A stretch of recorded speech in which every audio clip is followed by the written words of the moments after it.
안녕하세요.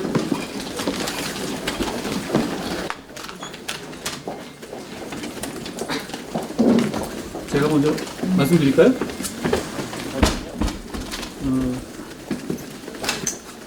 저는 사실 이렇게 당의 자해적인 이슈에 대해서는 일관되게 언급을 자제해 왔었어요.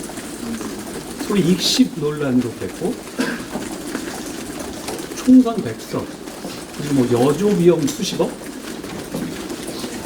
김대남 건 등등에 대해서는 기억해 보시면 저는 최대한 제 입에서 나오는 말은 자제했습니다. 왜냐하면 당에 도움이 안 된다라는 생각 때문이었다라는 말씀을 드립니다.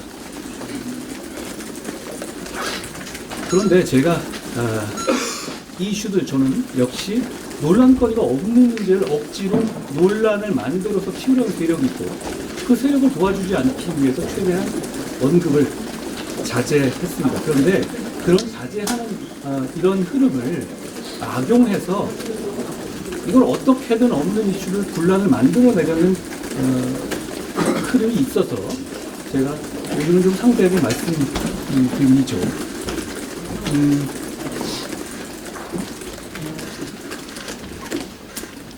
익명당원 게시판. 당이 익명으로 글을 쓰라고 열어준 공간이고, 당연히 거기서는 대통령이든 당대표든 강도 높게 비판할 수 있는 겁니다. 동의하시죠? 대통령 비판한 글 누가 썼는지 밝혀라, 색출해라 라고 하는 건 자유민주주의 정당에서 할 수 없는 발상이고요. 그 자체로 황당한 소리입니다. 그리고 우리 국민의힘은 당원들을 그렇게 함부로 취급해서는 안 되는 정당이죠.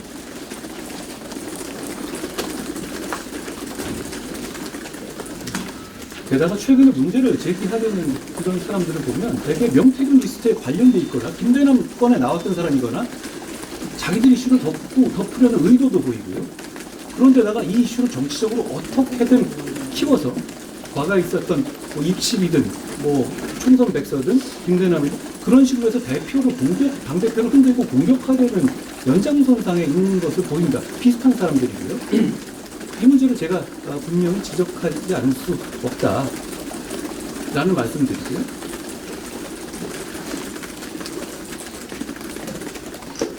그리고 지금 인터넷에 돌고 있는 그 사람들이 주장하고 있는, 그리고 제 가족 명의로 되어 있다는 글들도 저희 법률이 하나 전수조사하고 여러분 보셨겠지만 그것이 대부분 사설, 언론 기사의 사설, 뭐 그런 내용이고, 그리고 돈을 넘지 않은 정치적 표현이고 충분히 가능한 얘기라고 보입니다. 저도 그렇게 보고받았고요. 그렇다면 그 문제 있는 게 아니라 문제 없는 게시글을 누가 게시했는지를 밝혀라? 저는 그런 요구에 응해주는 것이 공당으로서의 기본 원칙을 해하는 것이라고 생각해요. 문제 있는 글이라면 절차를 통해서 수사되고 책임질 사람 책임지겠죠. 그렇지만 광범위한 표현의 자유가 허용되는 익명 게시판에서 마음에 안 드는 글, 문제되는 글이 아니라 그렇다고 그 사람이 누군지를 밝히고 색출해라? 저는 그 요구에 응해서는 안 된다고 생각해요. 그런 차원에서 제가 지금까지 이런 대응을 했다는 말씀을 드립니다. 다시 말씀드리지만 저는 이런 당의 자해성 이슈 제기에 대해서는 이런 식으로 제가 지금까지 최대한 말을 아껴왔다고 생각하는데요. 누가 저답지 않다고 그러거든요. 저는 계속 이뤄왔습니다. 기억 못하실지 모르지만. 더 나아가서 이것도 그렇고 여론 조작? 뭐 이게 내용이 문제없다고 하니까 이제는 여론 조작이라고 하는 분들도 뭐 계시군요. 비슷한 사람들 역시 주고받고 하면서 처음에 이게 어떤 유튜버가 얘기 던진 다음에 언론이 기사화를 안 해주니까 기존에 저를 공격했던 정치인들이 본인 노래듯이 돌아가면서 언급해주면서 일부러 키운 거잖아요. 그것도 우리 당의 정치인들이. 이 중요한 시기에.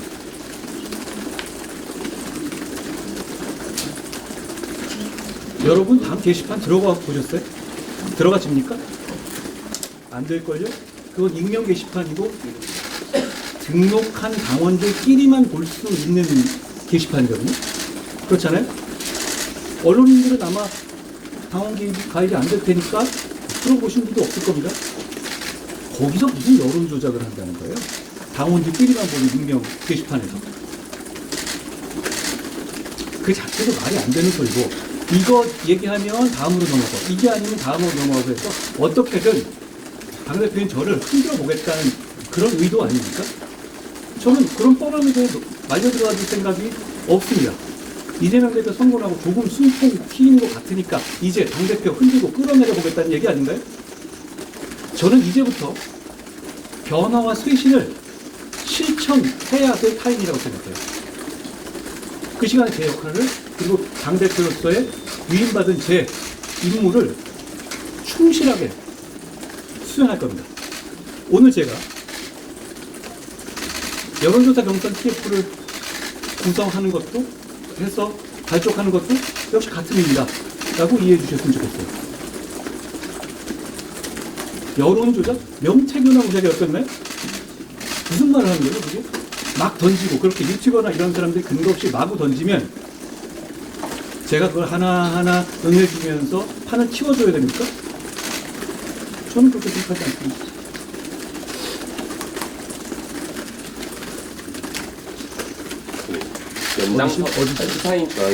연장선이라는 이야기를 계속 하셨는데, 이른바 김옥균 프로젝트라는 이야기가 계속 나왔었잖아요. 특정 세력에 의해 이게 주도되고 있다고. 아니, 저를 어떻게든 끌어내려는 사람들이 총선 시기 때 계속 있지 않았습니까, 지금까지? 저는 거기에 대해서 최대한 대응을 자제해왔죠. 왜냐하면 당의 화합을 지키고 당을 승리로 이끌기 위해서였죠. 그런데 비슷한 사람들이 비슷한 방식으로 계속 무리한 공격과 협잡을 계속하고 있는 건 아닌가요?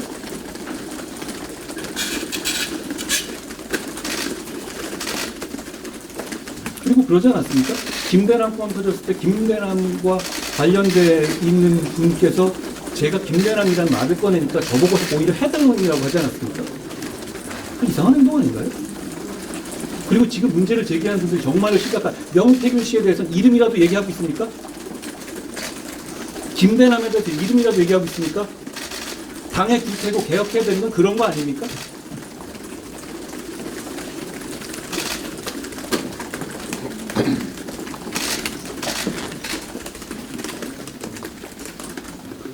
오늘 어디시죠?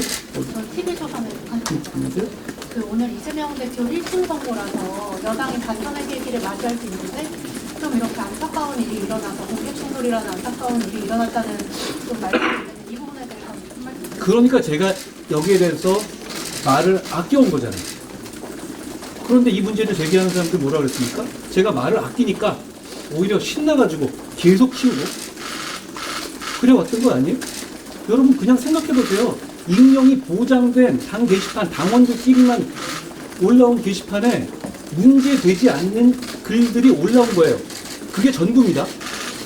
그게 이런 일입니까? 이 중요한 시점에 말씀하신 것처럼 이재명 대표 선거를 앞두고 당이 다시 퀀텀 점프로 가느냐 아니냐를 결정하는 골든타임에 지금 이게 전 언론을 뒤덮을 만한 일이에요. 그리고 최고에서 보셨지만 어떻게든 간에 언론에 나게 하려는 그런 일들이잖아요. 그게 언론에 나서 이게 크게 됐다는 게 문제인 거지 문제가 없어요. 동의하지 않으세요? 저 정도 글을 못 쓴단 말이에요? 왕조시대입니까? 당대표에 대해서 자, 그 게시판 여러분 안 들어가 보셨을 겁니다. 그렇죠? 들어가 보시면 거기에 반 정도는 저에 대한 원색적인 정말 제가 보기에는 야 이건 좀 너무한데 라고 하는 글들이 태반이에요. 그거 문제 삼으면 안 되는 거예요. 민주주의 국가잖아요. 그리고 당의 익명 게시판이 대통령하고 당대표 욕하라고 만들어진 거 아니에요? 그걸 익명이라고 얘기했는데 저희가 어떤 시스템의 오류로 인해서 익명성이 어느 정도 깨지게 된 부분에 대해서 저희가 죄송하게 생각해요. 오히려 그 부분을 저희가 개선해야 하는 것인데 그러니까 조금 밑간 드러났다. 그것도 명백하게 의도적인 소위 말하는 반한 유튜버들이 그 시점에 그게 열리는 거 어떻게 알며 이렇게 해가지고 만들어낸 걸 가지고 다들 보안을 동한다? 당에 대한 자해죠. 혹시 더 질문이 있으신가요? 하셔도 돼요. 질문 비공개 어디시죠? 조세일 보수. 안녕하세요. 이제 천하람 의원이 당시 이제 대통령실에서 강기훈 선임 행정관이 실무 담당격이라는 제보가 있다고 이영희 회의 중에 이야기를 했는데 거기에 대해서 어떻게 생각하십니까? 저는 사실만 말씀드리죠. 지금 그 총선 때부터 저를 흔들려고 했던 무리하게 했던 여러 가지 공작들이 있었죠. 여러 가지 공작들이 있어왔죠. 그런데 그게 예를 들어 익십이든 김대남이든 총선 백서에서 뭐 20, 몇십억을 제가 수십억을 썼다 70억이라고 했나요? 그런 분들 책임졌습니까? 근데 그런 분들이 그대로 지금 이 문제에 올라타 있죠. 이런 상황을 어떻게 봐야 됩니까? 이게 과연 이기려는 정당, 변화하고 쇄신하려는 정당의 모습입니까? 저는 그럼에도 불구하고 당의 변화와 쇄신의 길로 그 대통령이 약속했던 그 변화와 쇄신을 실천하고 당과 함께 민심을 되찾는데 앞장설 겁니다. 다른 질문인데 동양신문 안녕하세요. 민주당인데요. 그 민주당이 이제 국정조사 추진하는데 그거에 대해서는 어떻게 생각하시는지? 어떤 국정조사? 그 최상병 사건. 기존에 있었던 방식에 대해서 민주당은 계속 그 자기 이슈를 갖고 있는 것이고요. 거기에 대한 생각은 저는 같습니다. 대통령, 오늘 그러면은 김인선 추구한테 비공개 회의에서 거꾸로 경고를 하지만 따로 강구를 하신 아니 말씀이신가요? 뭐냐면 무슨 저를 좀 비판했다고 고발했다? 혹시 그런 기사 쓰신 분 있으세요? 저는 못 본 거고 그리고 그걸 사전에 누구한테 확인한 것도 아니기 때문에 갑자기 이렇게 되면 국민들 그냥 포도하는 거잖아요. 저를 비판했다고 고발할 리가 있나요? 그리고 그동안을 보시면 홍준표 시장이나 이런 분들이 저를 원색적으로 어떻게 보면 무슨 뭐 여성 속옷을 입었다는 등 그런 식의 원색적인 성희롱성 발언도 하지 않았어요? 그런 게 해당 행위 아니에요? 그런 게 공개적인 모욕이고요. 그렇지만 그거에 대해서 제가 법적 조치한 바가 있나요? 저는 제가 중요한 공인이 됐다고 생각해요. 그렇기 때문에 감내해야 할 어떤 이 부분도 커졌다고 생각합니다. 그렇기 때문에 김희정 의원께서 오늘 말씀하신 거는 도저히 이해 안 되는 것인데다가 우리나라 누구도 그리고 그런 보도를 찾아달라고 제가 요청을 드렸어요, 회의에서. 근데 본인이 못 찾으시겠다고 하더라고요. 그런데 그렇게 찾지도 못하는 보도를 가지고 언론에 공개되게 그렇게 얘기한단 말이에요. 지금 얘기되는 이 이슈의 흔적이 이런 거예요. 그냥 어떻게든 저를 공격하기 위한 이슈를 띄우기잖아요. 이 이슈가 여러분 영태균 이슈나 이재명 대표의 선거 이슈나 국회 이슈나 트럼프의 행정부 이후의 경제나 환율이나 주식 문제나 가상화폐나 동덕여대 문제나 금수새 문제나 이런 거하고 비교해 보실 때 이 이슈가 과연 이렇게 오래 갈 만한 이슈입니까? 자, 여기까지 하겠습니다. 정리하겠습니다. 여기까지 하겠습니다. 네. 정리하겠습니다. 대표님 오시죠. 고맙습니다. 자, 더 엎으신 거죠? 더 엎으시도 합니다. 동덕여대 이야기 하셨으니까 오늘 동양신문 보도 보니까 본질은 보지 않고 폭도라는 식으로 이렇게 이야기했다고 한 대표님께 말씀하셨는데 아니요, 제 말씀은 저는 동덕여대의 문제는 젠더 이슈가 아니라고 생각해요. 제가 보는 관점에서 그 적어도 폭력 사태의 문제는. 그러니까 제가 앞에 계속 조건을 붙이지만 동덕여대가 여대를 남건 남녀공학으로 전환하건 저 둘 다 논리가 있을 수 있다고 생각합니다. 그러니까 다만 그건 정상적인 절차를 통해서 결정돼야 될 문제지. 그렇게 렉카칠하고 학교에다가 수십억 피해를 입히고 그리고 같이 공부해온 그런 동료들의 기회를 뺏는 방식으로 이루어져서는 안 된다는 겁니다. 저는 그 점만 지적한 거잖아요. 제가 동덕여대가 전환돼야 되냐 안 돼야 되냐에 대해서는 말한 바가 없습니다. 자, 정리하겠습니다. 여기까지 고맙습니다. 하겠습니다. 고맙습니다. 고맙습니다.